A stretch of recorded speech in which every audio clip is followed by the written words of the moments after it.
Assalamualaikum warahmatullahi wabarakatuh. Selamat sore dan selamat datang di Asogi seri ke-165. Apa saja kutanya Himpunan Onkologi Ginekologi Indonesia. Asogi merupakan webinar online series yang diselenggarakan oleh Hogi dan menjadi wadah diskusi seputar kasus-kasus dan permasalahan onkologi ginekologi. Alhamdulillah senang sekali rasanya saya Dr. Hoirunisa bisa kembali hadir menjadi host. Tentunya nanti kita akan berbincang-bincang bersama dengan Asogi. Dan terima kasih juga kami aturkan kepada seluruh sejawat dokter, SPOG, ginekolog onkologi, serta para guru besar yang tidak bosan-bosan mengupdate ilmu, meluangkan waktunya setia menjadi peserta Asogi dari minggu ke minggunya. Tentunya selama 1 jam ke depan kita akan berdiskusi bersama para narasumber yang sudah telah kita hadirkan di sini, dan topik sore ini adalah mengenai strategi diagnostik kanker ovarium, peran imaging, tumor marker, dan genetik. Baik, sebelum kami mulai, izin saya menyapa terlebih dahulu narasumber yang sudah hadir di sini. Yang pertama ada Dr. Fidiatma Akbari, spesialis obstetrik ginekologi, spesialis onkologi. Beliau merupakan konsultan onkologi ginekologi di RSUD Sultan Syarif Muhammad Al-Qadri. Selamat sore, Dr. Fidiatma. Selamat sore, Dokter Nisa. Baik, dokter, terima kasih sudah hadir. Dan narasumber kita yang kedua yaitu Dr. Aditya Herlambang, spesialis obstetrik ginekologi, spesialis onkologi MKT Clean. Beliau ini merupakan konsultan onkologi ginekologi di RSUD Notopuro Sidoarjo. Selamat sore, Dr. Adit. Selamat sore, Dokter Karonisa. Terima kasih sudah berkenan hadir. Dan yang nanti akan menjadi moderator memandu acara mulai dari diskusi sampai pemaparan dan diskusi yaitu Dr. Tovan Widya Utami, spesialis obstetrik ginekologi, spesialis onkologi. Beliau merupakan konsultan onkologi ginekologi dari Fakultas Kedokteran Universitas Indonesia di RSUPN Dr. Cipto Mangunkusumo Jakarta, dan sekaligus beliau juga merupakan Sekjen HUGI. Assalamualaikum Dr. Tovan, selamat sore. Halo, warahmatullahi wabarakatuh. Selamat sore, Dokter Dika, Dokter Adi, Dokter Vidi. Profesor Sehat Dokter ya, dok sekalian. ya. Selamat sore, Dokter Topan. Alhamdulillah. Baik, jangan lupa kepada seluruh peserta Asogi untuk mengakses akun pelataran sehatnya, join Zoom dari awal sampai akhir, karena nanti presensi akan tercatat secara otomatis melalui sistem sehingga tidak perlu mengisi link absensi dan akan juga secara otomatis terverifikasi di pelataran sehatnya. Dan bagi peserta yang ingin memberikan pertanyaan secara langsung bisa menekan tombol raise hand terlebih dahulu atau bisa langsung menuliskan pertanyaannya di kolom Q&A yang sudah kami sediakan. Baik, sebelum kita memulai pemaparan dan diskusi, izinkan saya mengundang Sekjen Hogi yang kebetulan jadi moderator juga ya dok ya pada sore hari ini untuk memberikan sambutan, kemudian mungkin bisa lanjut membuka dan memandu jalannya Asogi ya dok ya. Baik, kepada Dr. Tovan Widya Utami, spesialis obstetrik ginekologi, spesialis onkologi, kami persilakan. Ya, ya, Alhamdulillah. Bismillahirrahmanirrahim. Assalamualaikum warahmatullahi wabarakatuh. Selamat sore menjelang ini ya, apa namanya, di akhir April ya, kita membuka suatu. Halo, halo, suara saya jelas terdengar ya, Dokter Vidi, Dokter Adit. Jelas, Dokter. Oke, jelas, Jelas. Dokter. Saya ada di jalan nih, mohon maaf ya. Ya, jadi dalam hal ini saya mohon izin Profesor Dokter senior sekalian, sejawat ya, saya mewakili Dokter Brahmana ya, Ketua Umum HOGI yang saat ini memang seharusnya menjadi moderator dan sekaligus membuka acara ya. Kita prinsipnya memang efisien saja, dan tadi apa memang tiba-tiba beliau, oh ini dalam perjalanan ke Korea ya, jadi memang apa namanya, apa boleh buat ya, saya harus menggantikan beliau. Mudah-mudahan tidak mengurangi ya esensi kehadiran Pak Ketua Umum saat ini ya. Jadi pada saat ini alhamdulillah berbahagia sekali kita sudah memasuki Asogi seri 165 nih, luar biasa ya. Dokter Nisa kayaknya yang paling ini ya, yang paling perlu diberikan penghargaan. Penghargaan walaupun pekan lalu berhalangan ya.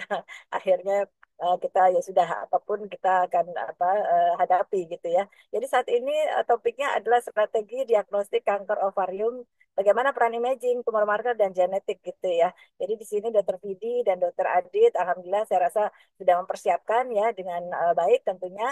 Mudah-mudahan dapat menginspirasi teman-teman sejawat sekalian untuk membuka forum diskusi yang ya sebenarnya tidak panjang ya, singkat sekali ya. Jadi saya juga tidak mau berlama-lama, cuma ada hal yang mungkin harus di apa ya, menjadikan kita motivasi kita semua ya, bahwa saat ini personalized medicine ya, apa suatu kondisi di mana kita betul-betul tertantang ya, pasien-pasien dengan risiko terjadinya hereditary cancer atau karena pada prinsipnya sebenarnya cancer adalah genetic disease ya, tentu ya. Jadi setiap cancer itu sebenarnya adalah penyakit genetik walaupun sebenarnya tidak selalu harus hereditary. Itu nanti kita harus pahami seperti itu ya.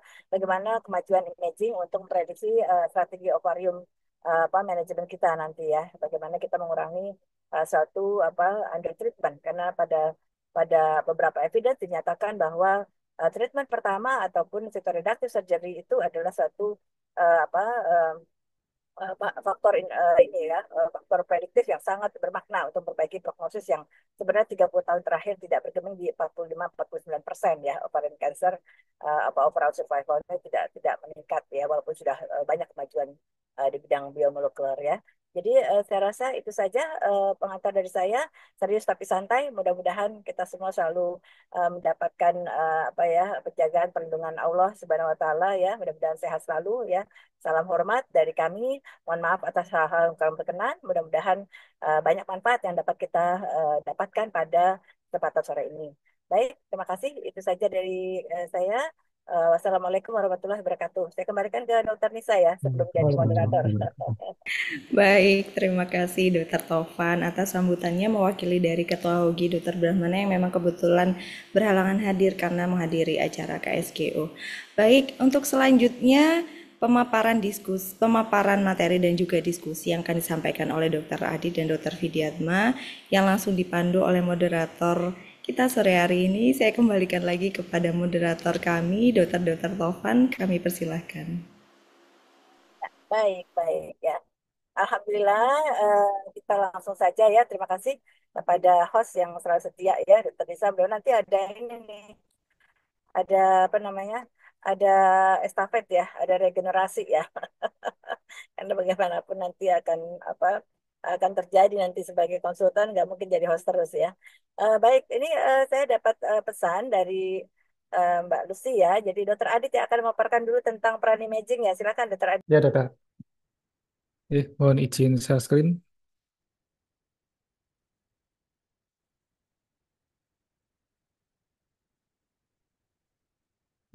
Assalamualaikum warahmatullahi wabarakatuh, para guru senior, profesor dan dokter semuanya dan teman sejawat.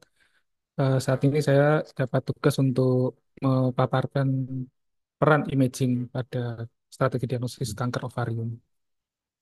Jadi dari pendahuluan kita melihat dan tahu bahwa kanker ovarium adalah penyebab kematian tertinggi nomor 2 setelah kanker serviks, di mana pada kanker ovarium sendiri ini seringkali didapatkan diagnosis yang non spesifik, yaitu yang diagnosis yang sulit. Kemudian pada peran kita pada imaging pada kanker ovarium ini ada 4 yang kita tentukan adalah pada deteksi dini, penentuan stadium, perencanaan terapi, dan pada evaluasi respon. Apa modalitas imaging pada kanker ovarium? Ada beberapa yang kita lakukan sehari-hari atau bahkan agak jarang yang kita lakukan. Yang pertama kita lakukan adalah ultrasonografi, yaitu di mana ultrasonografi adalah modalitas awal untuk evaluasi pada deteksi dini tumor ovarium. Mungkin di tempat praktik sudah ada. Kemudian pada MRI bisa digunakan untuk karakteristik lebih lanjut bila USG tidak meyakinkan. Apabila tidak meyakinkan pada USG, kita bisa beralih ke MRI. Begitupun juga pada CT scan, yaitu komputer tomografi yang digunakan untuk staging dan evaluasi penyebaran penyakit. Di sini kita bisa melihat penyebaran dari metastasis.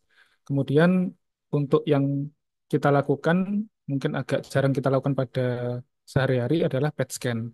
Karena setiap daerah belum tentu ada. Yaitu bisa kita gunakan untuk kasus tertentu dan untuk evaluasi metastasis. Kita melihat bahwa perkembangan modalitas imaging ovarium itu semakin berkembang. Di awal tahun 1920, X-ray adalah modalitas pertama untuk melakukan tindakan operasi laparotomi. Biasanya kita melihat, kita mencurigai suatu massa yang paling besar pada tahun 1920 di awalnya dilakukan X-ray. Kemudian berkembang pada 1975, yaitu ditemukanlah USG dan bisa dilakukan untuk sekitar abdominal dan transvaginal. Ini kita bisa membedakan antara kistik dan solid pada massa ovarium. Dan kita bisa melihat bahwa dari USG kita bisa melihat untuk vaskularisasi dan bisa melihat dari staging bila ada keterkaitan. Kemudian pada tahun 1980 peran CT scan berkembang bisa mendeteksi untuk metastasis pada eh, kelenjar getah bening, kemudian bisa membedakan antara jinak dan ganas. Kemudian pada tahun 1995 MRI dikembangkan untuk mendeteksi imaging pada kanker ovarium. Kita bisa melihat ada kontras jaringan lunak yang sangat baik, kemudian bisa melihat evaluasi massa kompleks dan bisa untuk perencanaan operasi yang lebih lanjut. Pada tahun 2001, PET scan berkembang untuk melihat apakah ada deteksi metastasis jauh pada kanker ovarium maupun juga mendeteksi pada residu pada rekurensi kanker ovarium. Kemudian perkembangan saat ini yang sedang dikembangkan dan dalam diteliti ini adalah mengenai AI, di mana bisa melihat ekstraksi data imaging, kemudian bisa melihat tekstur, bentuk, dan status pada jaringan ovarium itu yang mencurigai sebuah kanker, dan akhirnya bisa menjadi potensi dan prediksi untuk respon terapi dan prognosis. Ini kita membeda-bedakan antara keuntungan dan keterbatasan. Jika kita melihat dari perbandingan modulasi imaging kanker ovarium dari keuntungannya, ini keuntungan lebih baik adalah bisa dilihat dari MRI untuk melihat kontras jaringan lebih baik, tapi biayanya mahal dan keterbatasannya.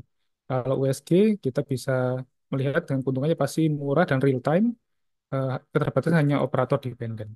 Kemudian pada PET scan ini kita bisa melihat deteksi metastasis jauh, kemudian pada kerugiannya biayanya tentunya mahal. Pada kegunaan dan keuntungan keterbatasan kita melihat perbandingan antara USG MRI density. Dari kegunaan utama tentunya USG lebih mudah untuk digunakan dengan modalitas deteksi utama dan pertama pada saat mendeteksi massa ovarium. Kemudian kita melihat pada MRI. Dari MRI untuk karakteristik massa agnesanya dia lebih indeterminate. Jadi eh, untuk melihat dari karakteristik massa ini mengarah ke ganas atau ke jinak ini lebih baik dilakukan pemeriksaan dengan MRI. Tentunya MRI density ini adalah eh, lebih baik menggunakan dengan kontras. Kemudian pada CT kita bisa melihat penyebaran dan perluasan penyakit pada area yang dicurigai keganasan dan juga bisa membantu pada eh, sebelum dan operasi sitoreduktif. Pada keuntungannya, pada USG pasti lebih murah, tapi kita bisa melihat dengan simpel yaitu pemeriksaan kalau Doppler. Kemudian pada MRI, kita bisa melihat karakteristik jelasnya pada jaringan lunaknya. Kemudian pada CT, kita bisa melihat eh, visualisasi di mana ada kandungan kalsium dan lemak. Pada USG, kita melihat bisa mendapatkan pemeriksaan dengan Doppler color, itu membantu untuk melihat vaskularisasi pada lesi, di mana bila ada vaskularisasi yang dicurigai suatu keganasan, itu akan didapatkan yang berlebih. Dan di sini kita bisa melihat juga lesi dengan komponen sulit, kemudian kita bisa melihat pada evaluasi pada pemeriksaan RMI dan IOTA. Ini kita sudah sering melakukan untuk pemeriksaan RMI, eh, lebih simpel, tapi untuk sensitivitasnya dia kurang daripada pemeriksaan IOTA. Kalau di bidang kita, onkologi, kita sering memakai dengan pemeriksaan IOTA, yaitu sebagai contoh IOTA simple rule saja, kita bisa membandingkan antara yang jinak dan ganas. Dan di sini kita bisa melihat dari gambaran USG, apabila didapatkan dia solid tumor, kita bisa mencurigai suatu keganasan. Apabila kita melihat pada diameternya, kira-kira dengan diameter 10 cm dan didapatkan multilocalate solid, kita bisa menandai ini suatu keganasan. Dan yang paling baik adalah kita pada USG ini bisa melihat pada eh, vaskularisasinya dalam eh, tumor solid tersebut. Di sini kita melihat sensitivitasnya dan melihat dari outcome jin atau ganasnya. Ini kita melihat sangat baik untuk pemeriksaan USG sudah sangat cukup. Tapi bila kita masih mencurigai dan harus dilakukan pemeriksaan MRI atau CT scan, maka kita harus membutuhkan pemeriksaan MRI dan CT scan. Ini ada IOTA dengan kalkulator. Eh, Kita hanya memasukkan data pasien, kemudian ukuran tumor, dan data-data yang akan kita masukkan, dan itu akan mendapatkan O rasio, bisa melihat keganasan kejiwaan dengan data bila terjadi risk of malignancy tinggi, nanti akan keluar dengan otomatis. Untuk MRI, yang jelas MRI ini pasti memberikan resolusi kontras jaringan yang sangat superior. Ini bisa digunakan bila kita mencurigai pada USG ini tidak bisa dilihat atau merasa ragu untuk mencurigai suatu keganasan, kita bisa beralih ke MRI. Tentunya di MRI ini kita bisa melihat komponen solid, kemudian septa dan pola ensamplement-nya. Ini gambaran MRI, kita lihat ada dengan borderline. Jadi kadang-kadang di sini kita melihat banyak gambaran dengan massa solid, kemudian dia berdungkul-dungkul, septated, multicolored, kemudian kita evaluasi MRI ternyata ensamplement positif, mungkin bisa gambaran dengan keganasan. Ini seperti MRI, tidak ada gambar dengan ganasan, didapatkan massa yang solid. Nah, MRI risk malignancy ini apabila kita deteksi pada risk malignancy MRI, maka kita akan mendapatkan hasil yang spesifikasinya juga lebih besar. Kemudian kita balik kepada CT scan. Untuk apa kita gunakan untuk CT scan pada pemeriksaan onkologi, yaitu kita lakukan untuk digunakan staging preoperatif, biasanya untuk menilai apakah dari evaluasi yang kita lakukan itu apakah mengarah ke advances atau bagaimana. Nah, dari sini kita bisa melihat kelebihan dari CT scan adalah melihat pola apakah ada penyebaran pada rongga peritoneal dan kelenjar getah bening. Kemudian maka dari CT scan ini juga sangat membantu sekali untuk perencanaan pembedahan pada sitoreproduktif.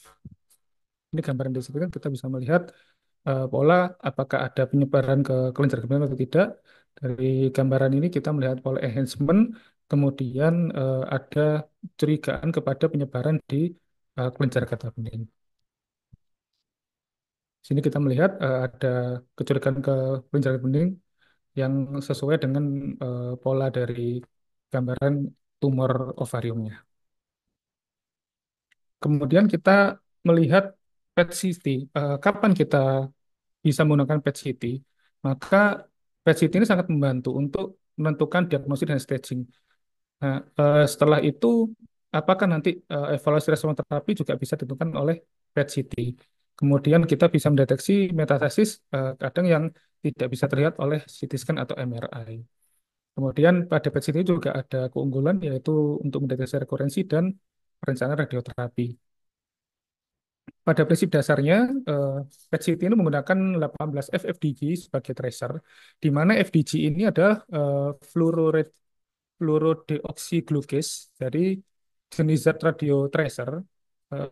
Cara kerjanya adalah FDG ini disuntik ke dalam tubuh, kemudian diserap oleh sel. Nah, di sel itu adalah akan terdeteksi oleh mesin PET scan.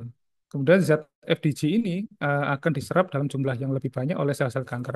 Jadi kalau misalnya gambaran PET CT-nya mengarah ke arah yang ke kanker atau metastasis, dia akan berwarna berbeda, dia lebih lebih ada sinyal untuk gambaran terangnya.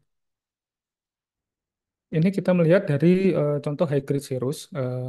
Ini tipe tersering pada saat kita melakukan tindakan operasi dan PA pada epitel epitelial. Ini didapatkan update yang tinggi. Jadi pada yang diduga FDG yang disuntikkan itu, dia akan menempel pada sel-sel kanker itu, kemudian akan membuat FDG menjadi tinggi dan akan merubah warna menjadi berbeda. Kemudian pada histologi lain, jadi kalau kita mendapatkan musinus, karena pada musinus sel ini aktifnya rendah, jadi sering terjadi false negatif. Bila clear cell dan endometrioid, ini kita bisa mendapatkan FDG yang tinggi. Di mana kalau misalnya kita mendapatkan endometrioid ini, kita akan menyerupai suatu keganasan. Kadang-kadang endometrioid akan berhubungan dengan Klister karsinoma. Pada borderline tumor juga didapatkan update yang rendah. Pada false positif dan eh, pit false, ini kita juga sering terjadi pada teratoma matur, di mana pitfalls ini kan didapatkan kesalahan umum, yaitu dalam intervensi, biasanya karena artefak, kemudian bisa juga karena variasi anatomi normal atau keterbatasan modalitas. Jadi ada gambar lesi Cina yang menyerupai keganasan, contohnya dengan thyroid kit atau teratoma matur ini bisa terjadi kesalahan terbaca pada metastasis karena didapatkan memang suatu uptake yang tinggi pada jaringan saraf.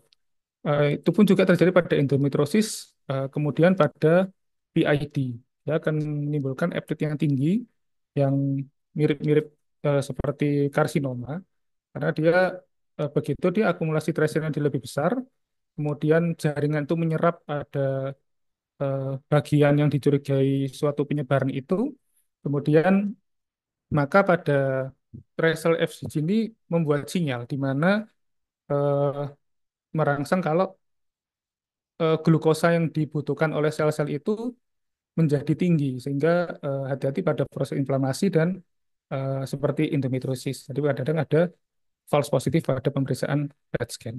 Untuk sensitivitasnya dan spesifitasnya bisa terjadi 92% dan spesifitasnya 85%. Ini kita melihat apa sih untuk evaluasi yang lebih baik pada MRI atau PET scan untuk melihat apabila kita menjadi suatu penyebaran. Jadi pada Antos et al. Tahun 2003 sudah meneliti dengan akurasi penetapan TMM secara keseluruhan dapatkan hasil PET scan itu adalah 77%, sedangkan MRI 54%. Kemudian pada akurasi staging, pada hasil histologi didapatkan PET scan 80%, sedangkan MRI 52%.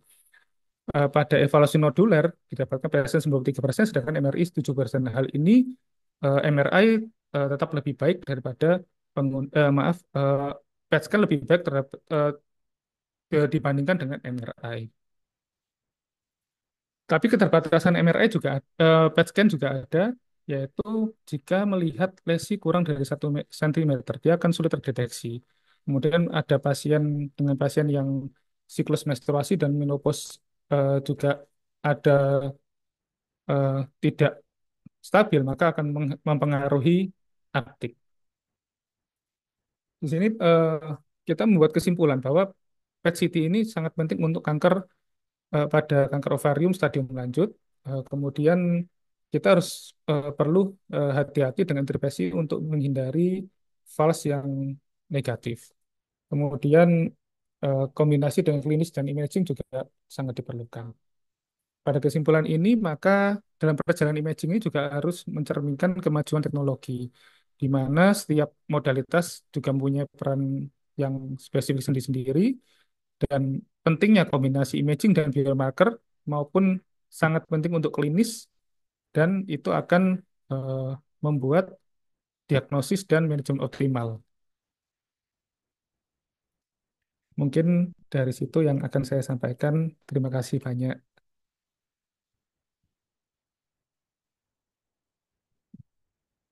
Ya, makasih. Mohon. Eh, Berikutnya dari Dokter Vidya, tadi dari Sidoarjo, sekarang dari Pontianak. Baik, dokter. Terima kasih jelas ya tentang imaging. Kemudian ada beberapa pertanyaan ya yang bisa terinduksi ya. Silakan Dokter Vidi. Baik, dokter.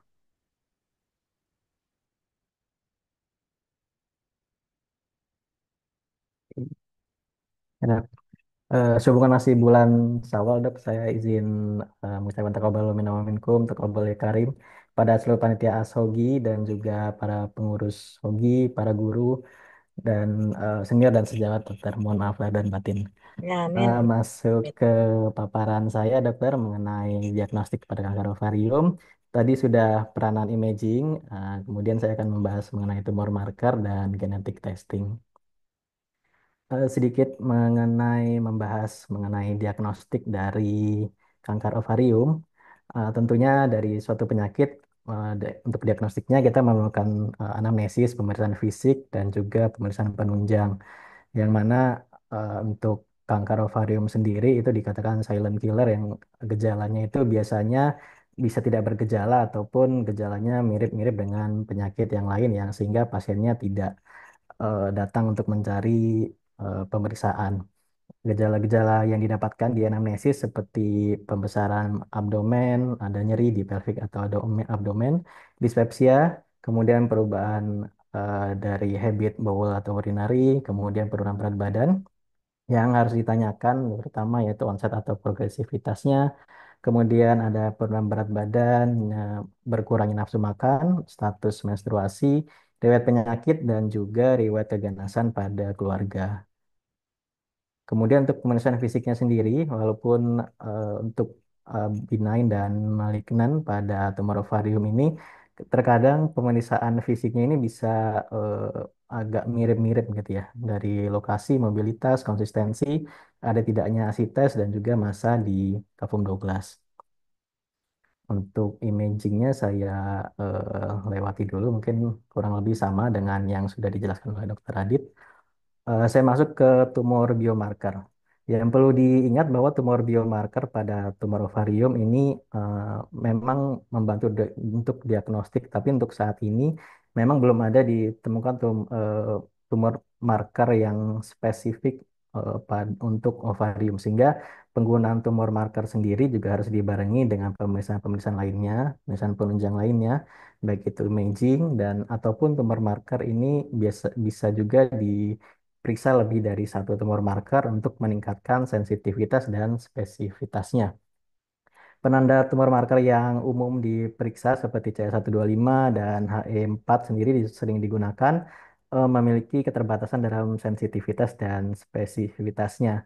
Oleh karena itu ada algoritma seperti kriteria Roma score atau OVA1 juga menggunakan multiple biomarker yang memberikan nilai diagnostik yang harapannya lebih baik untuk sensitivitas dan spesifitasnya. Nah, ini yang tumor biomarker yang bisa digunakan seperti CA pada tumor mucinosum, CA19-9 untuk pada tumor kanker pankreas atau gastrointestinal, atau beberapa tumor ovarian yang jarang, kemudian LDH untuk Deskinmenoma, AFP pada liver cancer atau tumor gonadal, H4 pada kanker epitelial, kemudian CA125 juga pada ovarian cancer epitelial, dan ini eh, skor-skor yang bisa digunakan seperti OVA1 dan Roma. Lalu untuk, nah bagaimana penggunaan dan performa dari tumor biomarker sebagai panduan untuk eh, pada dasarnya dikarenakan pemeriksaan tumor biomarker juga tidak murah dan belum tentu ada di setiap tempat eh, center kesehatan. Oleh karena itu, eh, panduan-panduan seperti dari adanya gejala klinis dan pemeriksaan fisik yang didapat itu dapat dijadikan panduan untuk tumor marker yang dapat kita periksa seperti pada apabila didapatkan massa kistik yang dominan kistik baik dengan ada ataupun tidak ada bagian solid, kemudian umur di atas 30 tahun, ada atau tidaknya peritoneal carcinomatosis, dapat diduga suatu varian kanker tipe epitelial yang dapat dilakukan pemeriksaan CA125 ataupun CA.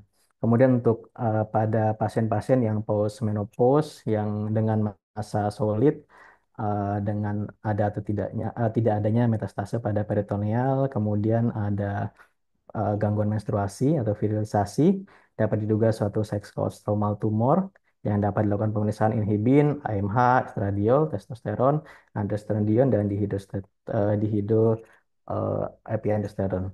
Kemudian untuk pada status usia premenarche atau pada usia-usia sebelum menopause, dengan massa solid uni atau bilateral dengan massa lebih dari 15 cm itu dapat diduga suatu germ cell tumor yang dapat dilakukan pemeriksaan AFP, HCG, dan laktat dehidrogenase.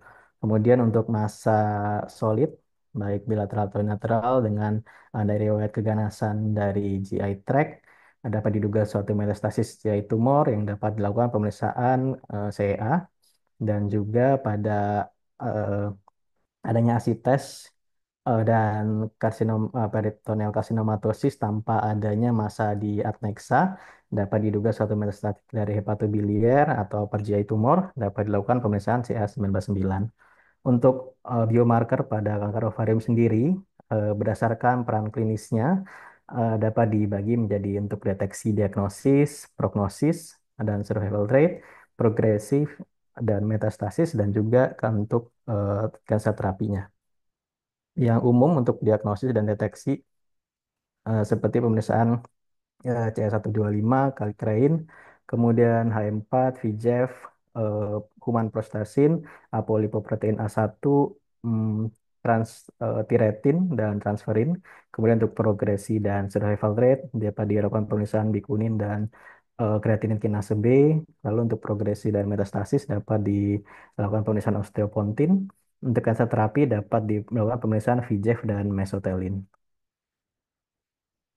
Lalu em, sebagai biomarker sendiri seperti CA 125, H4, apolipoprotein A1, kemudian ada transtiretin, transferin, dan beta 2 makroglobulin ini juga berkontribusi untuk pemeriksaan-pemeriksaan penghitungan seperti RMI, kriteria Roma, algoritma Alpha 1, ataupun IOTA untuk membedakan massa adnexa yang benign ataupun yang malignan. Dan penggunanya juga dihubungkan dengan status menopause dari pasien. Berikut contoh dari pemeriksaan penghitungan Roma score yang menggunakan biomarker CA 125, H4, dan juga status menopausal yang kemudian mendapatkan risk score dari eh, hasil yang sudah didapat. Kemudian untuk OVA1 score sendiri lebih banyak lagi biomarker yang digunakan seperti CA 125, transthyretin, apolipoprotein A1, beta 2 mikroglobulin, dan transferin yang kemudian dimasukkan ke software algoritma dari OVA-Calc ini yang rentang nilainya antara 1 sampai 10. Kemudian terbagi hasilnya menjadi yang low risk dan high risk. Untuk yang premenopause di batasnya di 5. Kemudian untuk yang postmenopause batasnya di 4,4. Nah, kemudian untuk genetik testing sendiri, seperti diketahui sekarang pemeriksaan genetik juga mulai banyak dilakukan pemeriksaan di Kalimantan Barat sendiri juga mulai dilakukan pemetaan genetik untuk kanker-kanker, baik itu kanker pada wanita dan juga kanker pada umumnya. Yang mana untuk seperti yang sudah kita ketahui, seperti gen BRCA ini merupakan tumor suppressor gen yang ada dua jenis, yaitu BRCA1 dan BRCA2. Yang kedua gen ini menghasilkan protein yang penting dalam memperbaiki kerusakan DNA akibat double strand break untuk menjaga stabilitas dan fungsi dari materi genetik. Yang mana wanita dengan mutasi gen BRCA1 dan BRCA2 ini memiliki peningkatan risiko kanker ovarium 10 hingga 30 kali lipat dibandingkan populasi normal. Untuk BRCA mutasi sendiri, ada yang germline dan somatik. Yang germline itu didapat dari deteksi di sampel darah, sedangkan yang somatik didapatkan dari sampel tumor. Kemudian, kapan seharusnya kita melakukan BRCA testing? Nah, untuk eh, tes genetik ini sendiri em, pada 47% pasien dengan BRCA mutasi yang positif itu ternyata tidak memiliki riwayat keluarga dan hanya 15% dari pasien ovarian cancer itu yang bersifat familial. Kemudian juga bila dilihat dari usia itu 71% pasien ovarian cancer dengan mutasi BRCA positif itu usianya di atas 50 tahun atau sifatnya sporadik ya. Lalu kedua hal ini memperkuat jika tes untuk BRCA mutasi ini hanya dilakukan pada wanita dengan kanker ovarium, maka akan banyak yang terlewat untuk mengetahui adanya BRCA mutasi. Oleh karena itu, rekomendasi BRCA testing baik itu dari ESMO, ASCO, SGO, dan NCCN sendiri disimpulkan bahwa testing ini harus dilakukan pada semua pasien dengan ovarian cancer yang mana juga diikuti dengan genetic risk assessment serta genetic counseling agar hasil yang didapat bisa menyeluruh. Nah, terus untuk hasil dari BRCA testing sendiri itu ada 5 kelas. Untuk kelas 1 dan kelas 2 bisa dimasukkan sebagai binai atau hasil negatif. Kemudian untuk kelas 3 ini uncertain, harus dilakukan evaluasi kembali. Sedangkan untuk kelas 4 dan kelas 5 ini dianggap positif atau terdapat mutasi dari BRCA. Nah, untuk implikasi klinisnya sendiri, pasien dengan BRCA1 itu memiliki resiko ovarian cancer 25 hingga 65%, sedangkan pasien dengan BRCA2 memiliki peningkatan resiko ovarian cancer sebesar 15 hingga 20%. Dari hasil BRCA tersebut, maka tentunya pasien-pasien dengan ovarian cancer dengan em, BRCA mutasi positif itu merupakan pasien yang kandidat diberikan terapi PARP inhibitor. Sedangkan mm, pasien-pasien yang tidak memiliki beragam mutasi tentunya bukan kandidat untuk PARP inhibitor. Sedangkan bagi keluarga pasien ini bisa dijadikan panduan untuk mengurangi resiko keadaan malignansi berikutnya, yaitu untuk melakukan pencegahan dapat dilakukan mastektomi, dapat menurunkan hingga 90% kejadian breast cancer, dan reducing salving ovarectomy juga dapat mengurangi hingga di bawah 80% kejadian ovarian cancer. Ya, terima kasih, dokter.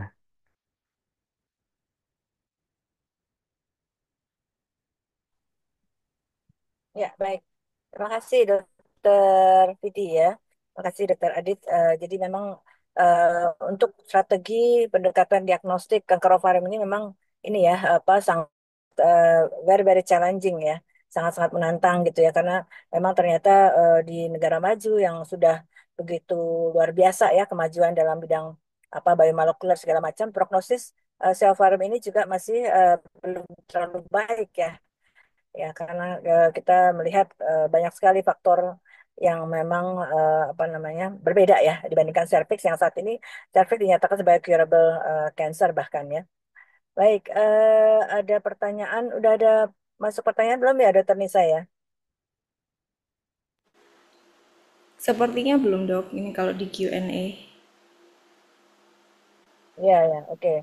Baik, ini kalau melihat dari ini ya, dari apa animo sebenarnya udah luar biasa ya. Saya mendapatkan laporan 265 peserta ya, registran walaupun yang join saat ini 140-an, tapi mudah-mudahan menyimak ya Profesor Dokter sekalian.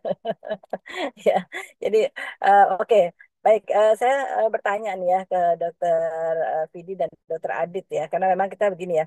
Kalau kita bicara untuk guideline ya selalu ya guideline atau guidance pedoman itu selalu melihat bagaimana resource di mana kita bekerja gitu ya.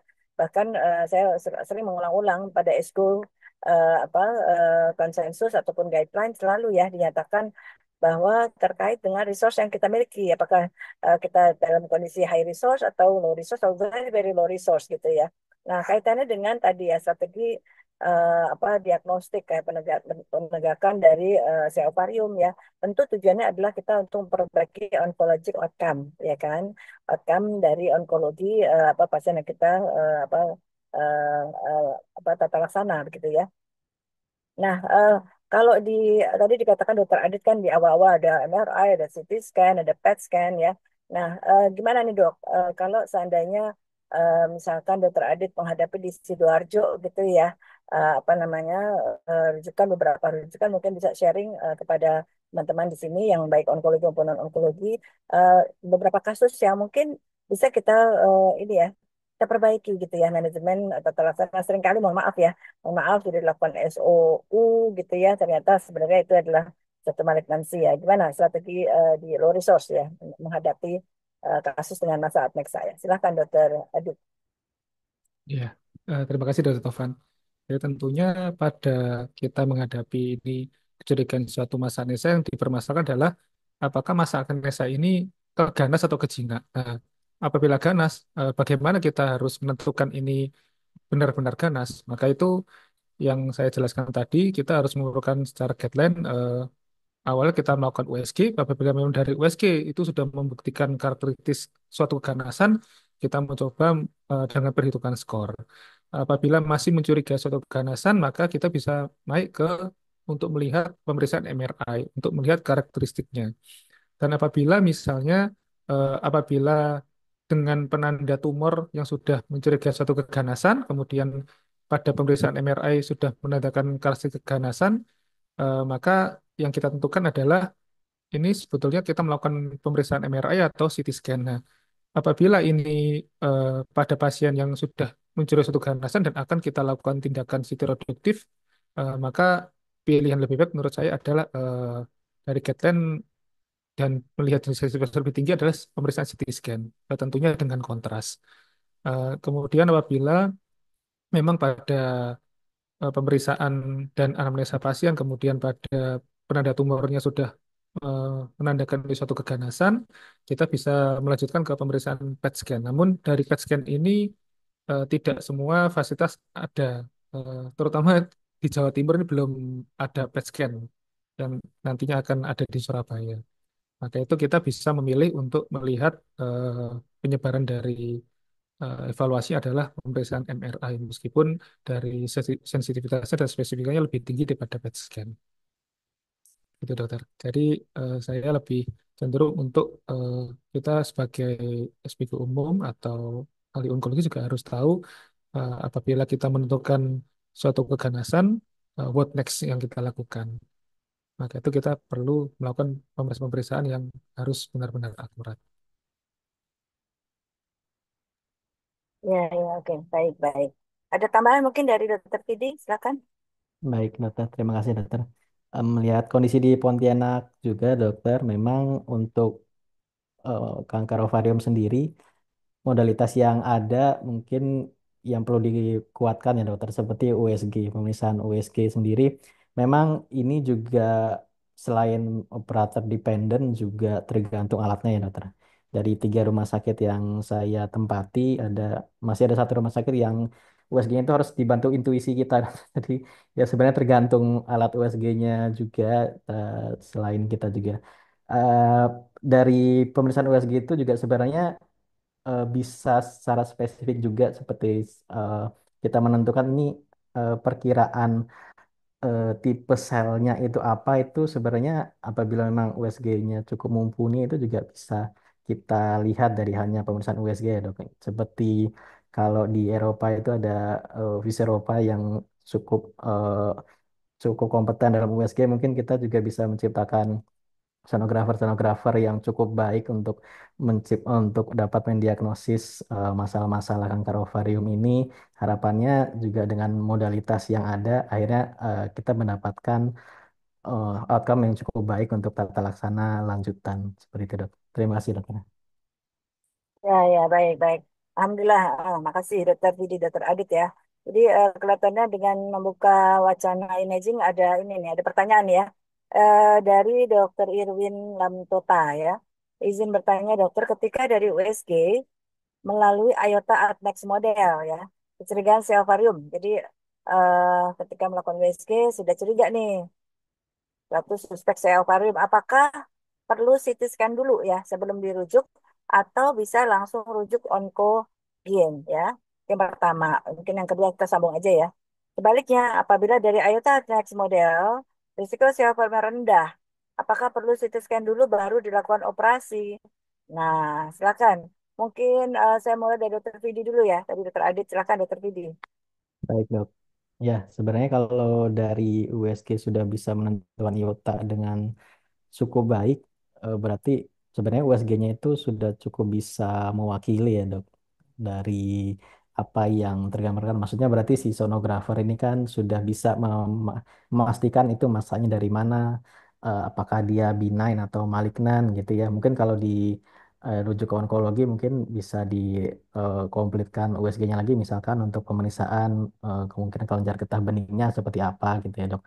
Karena kalau memang sudah cukup yakin dengan hasil USG ya dirasakan memang tidak diperlukan pemeriksaan multimodalitas yang lain kecuali memang dari hasil USG itu juga belum terlalu yakin semisalnya ataupun memang eh, dibutuhkan data-data yang lebih lengkap lagi, misal sejawat-sejawat, misalkan pada kasus-kasus yang advanced stage dicurigai ada keterlibatan dari organ-organ lainnya, sehingga dibutuhkan data yang lebih lengkap, sehingga dibutuhkan pemeriksaan lanjutan seperti CT scan.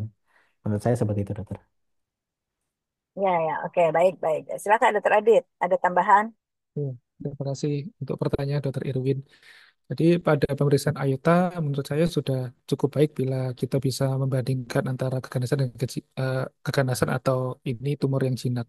Pada prinsipnya kita operasi untuk kanker ovarium itu adalah capaian dari residu nol, artinya tidak ada massa yang tertinggal.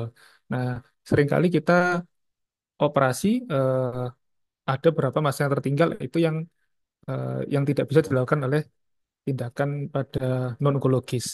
Nah, maka itu kalau memang ini dicurigai suatu keganasan pada iota skornya, maka saya menyarankan memang lebih baik dilakukan tindakan pemeriksaan CT scan. Untuk apa? Untuk melihat tentunya CT scan dengan kontras untuk melihat apakah ada pembesaran kelenjar bening atau penyebaran di area sekitarnya. Dan ini akan menentukan bahwa tindakan kita ke depannya adalah tindakan sideroditis atau bagaimana.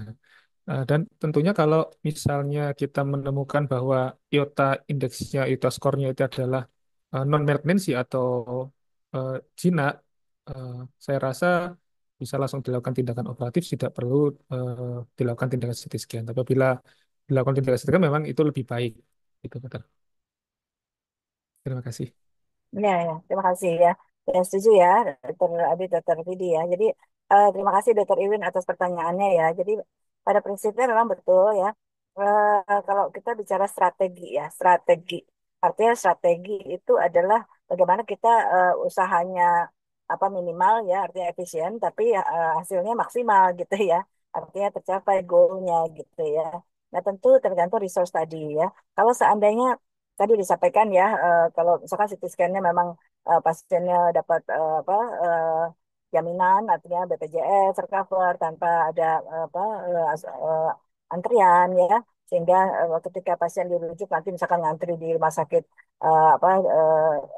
pusat rujukan atau rumah sakit tipe A dan seterusnya gitu ya, mungkin kita bisa mencicil ya ibaratnya supaya mengurangi waktu tata laksana pasien tersebut gitu ya.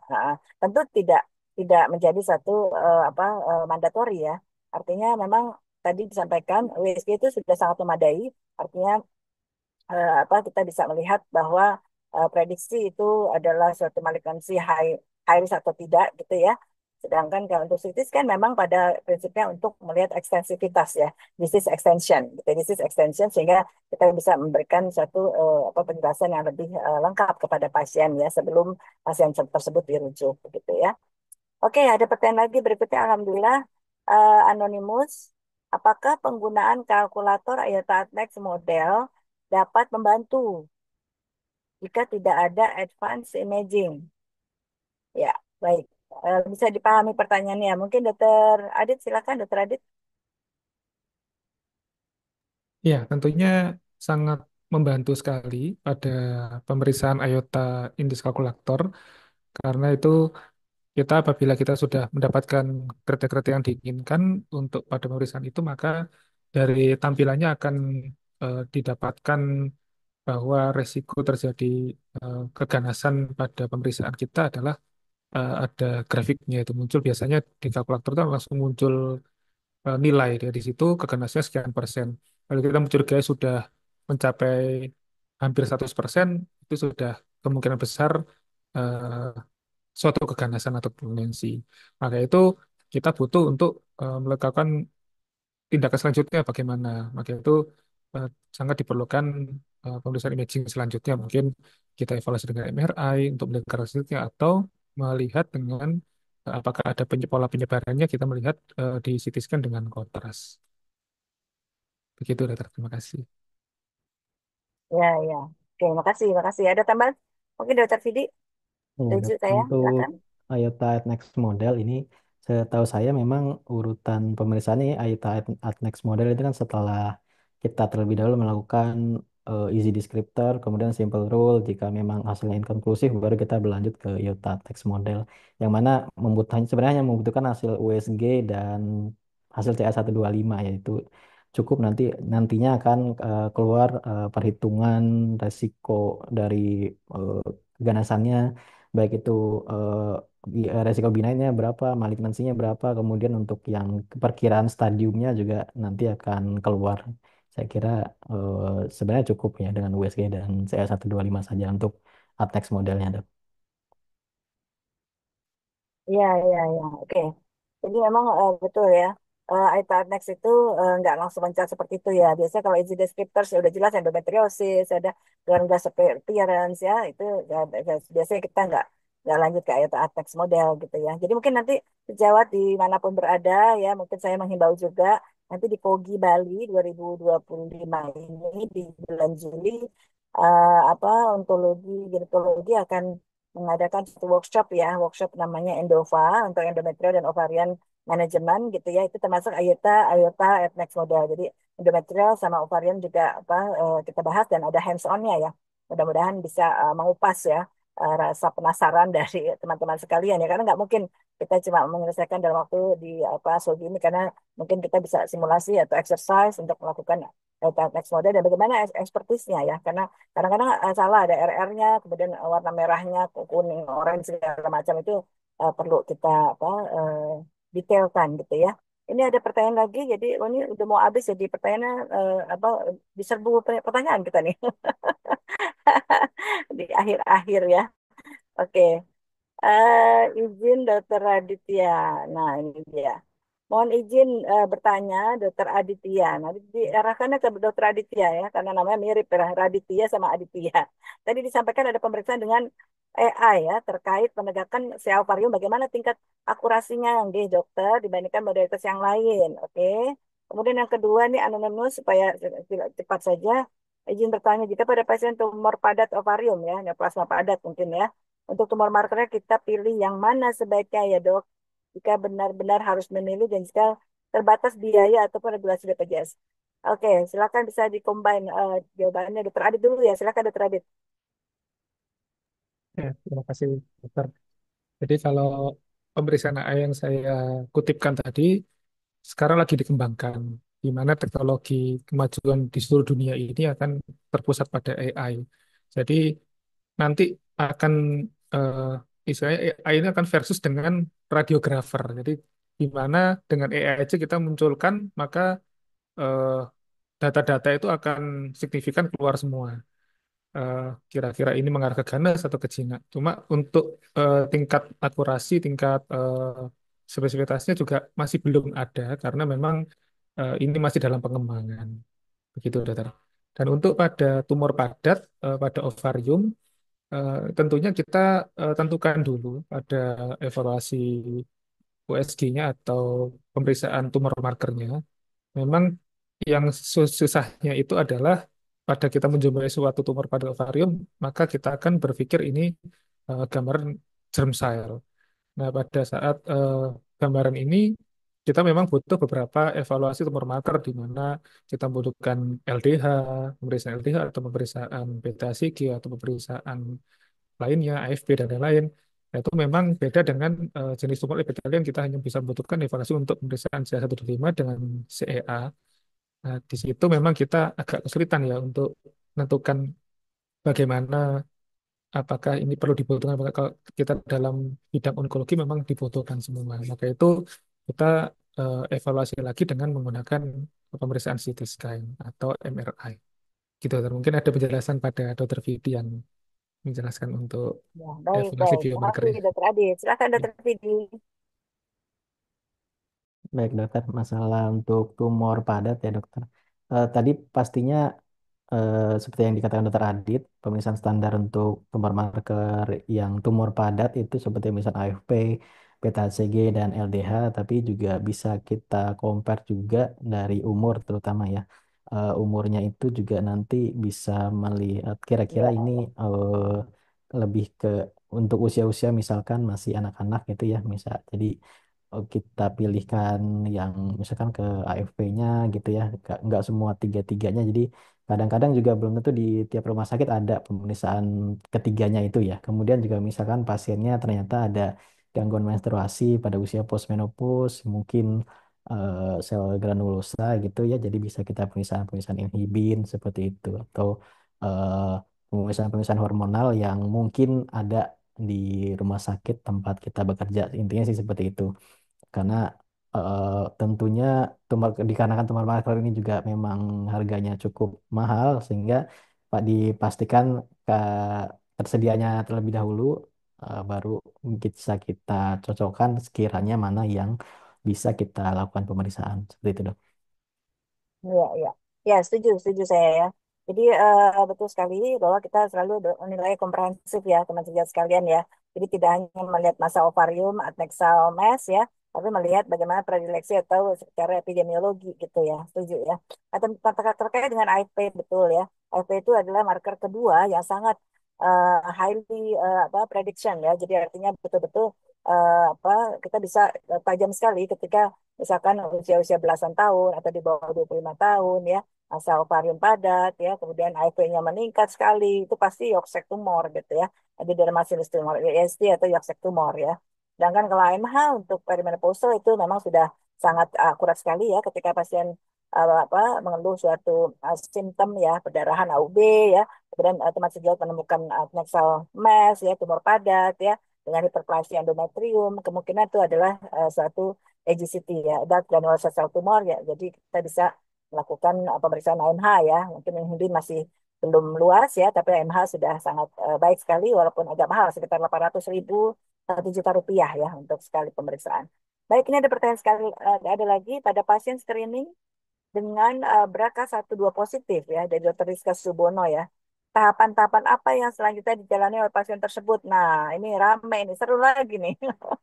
Kayaknya nggak bisa sebentar deh nih. Ya, singkat padat ya. Siapa Dokter Vidi, silakan. Baik. Pada dasarnya pasien dengan BRCA mutasi itu tentunya yang harus dilakukan setelah adanya BRCA mutasi. Jadi tahapannya setelah pasien itu mendapatkan hasil juga disertai dengan genetik counseling oleh genetik konsultan harusnya, untuk menginformasikan kebutuhan apa yang dapat dilakukan oleh pada pasien-pasien tersebut. Kecuali pada pasien yang memang sudah terdiagnosis CA ovarium, didapatkan beragam mutasi, mungkin sudah jelas apa namanya protokolnya, kita dapat melakukan terapi maintenance dengan PAP inhibitor. Tapi untuk pasien yang beragam mutasinya didapatkan familial, ya tentunya harus dilakukan genetik counseling oleh genetik konsultan, dokter, untuk tata laksana selanjutnya, dokter. Ya, baik-baik. Saya tahu Dokter Vidi masih mau ngomong ya. Tapi waktunya udah habis. Ya, Dokter Adit silakan sebentar saja. Silakan, Dok. Eh, kita melihat bila didapatkan ragam mutation positif, maka ada poin-poin tertentu yang kita harus melakukan. Apakah ini perlu tindakan konseling genetik atau tes keluarga, uji keluarga, di mana kita bisa melihat genetik konselingnya bagaimana dengan melihat testingnya.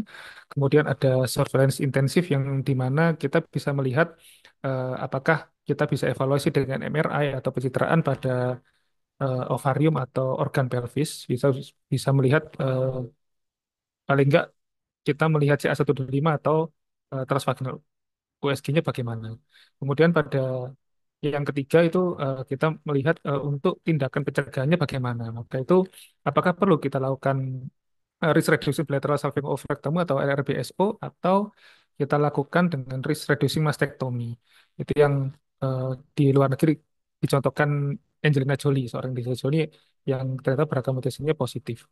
Kemudian yang keempat, kita harus melakukan pencegahan gaya hidup atau bagaimana untuk mengurangi resiko-resiko itu, di mana mungkin kita bisa melihat pil kontrasepsi oral bagaimana untuk memberikan eh, terapi untuk resikonya dan manfaatnya, kemudian memodifikasi gaya hidup, kemudian apabila sudah ada terdiagnosis kanker, maka kita harus melakukan tindakan terapi khusus. Itu dokter. Terima kasih. Baik. Terima kasih Dokter Adi, Dokter Vidi ya. Sangat inspiring sekali ya. Jadi memang kita ke depan genetic counseling atau genetic mapping itu sangat penting ya. Nah, ini juga sebenarnya harus ditanya juga nih, berapa satu dua positifnya pasiennya atau keluarga nih gitu ya. Jadi kita penting juga untuk apa ya mempersiapkan konsekuensi di balik hasil pemeriksaan tersebut ya. Kalau misalkan dia nggak siap terhadap konsekuensi di balik hasil pemeriksaan tersebut, ya biasanya abandon aja lah, udah nggak usah tahu daripada nanti malah apa nggak siap ya, karena tadi ya kita ini ada fenomena Angelina Jolie ya, mungkin teman sudah pada paham ya, bahkan sampai dilakukan mastektomi total bilateral dan juga operektomi bilateral ya pada pasien apa pada Angelina Jolie ya, yang memang sebenarnya secara imaging betul-betul normal gitu ya, karena beratnya positif saja. Karena memang banyak sekali background keluarganya yang positif genetik hereditary cancer ya. Baik, rasanya sudah tak terasa ya, sudah 1 jam lebih kita berbincang-bincang terkait strategi pendekatan diagnostik dari ovarium dengan imaging, dengan tumor marker, dengan genetik ya. Tapi sekali lagi yang perlu ditekankan adalah tadi ya, bahwa apapun kita harus melihat secara holistik ya, tidak hanya melihat tumor marker sel 1,5 ribu ternyata lagi haid gitu ya, atau lagi demam gitu ya, itu harus apa dijelaskan juga ya saat-saat yang tidak boleh dilakukan pemeriksaan tersebut. Mungkin itu saja karena waktu sudah lebih dari 22 menit ya.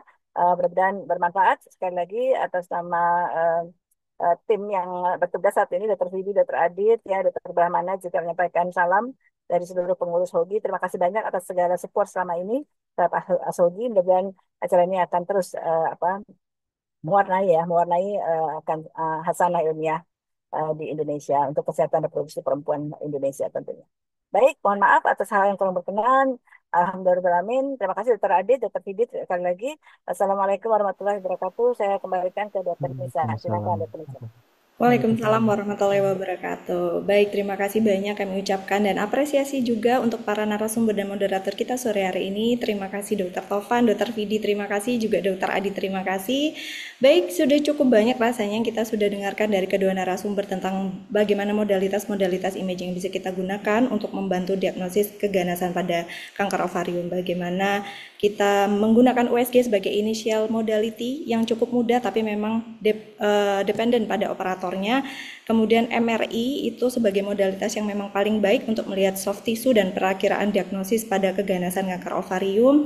Kemudian CT scan itu juga penting untuk menilai ekstensivitas dari penyakitnya, dan modalitas ini mungkin lebih baik bila didampingi atau ditambahkan dengan pemeriksaan tumor marker dan perhitungan skor-skor seperti tadi yang sudah dijelaskan, ada RMI, IOTA, kemudian OVA1, dan yang tadi juga sudah dijelaskan bahwa salah satu genetic testing juga seperti BRCA1/2 itu untuk menilai screening resiko adanya mutasi yang bisa mengarah pada resiko terjadinya kanker ovarium, dan juga bisa digunakan untuk pertimbangan terapi lain yang lebih personalized pada pasien pada kanker ovarium.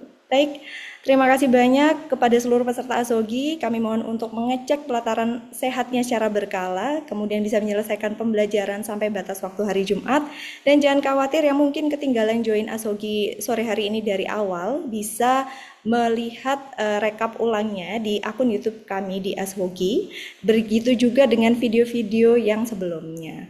Terima kasih banyak atas perhatian dan seluruh atensi peserta ASOGI. Sampai jumpa di ASOGI seri berikutnya. Kami izin undur diri. Wassalamualaikum warahmatullahi wabarakatuh.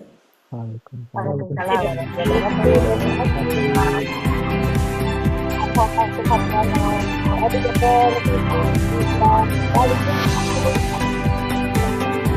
Terima kasih dokter.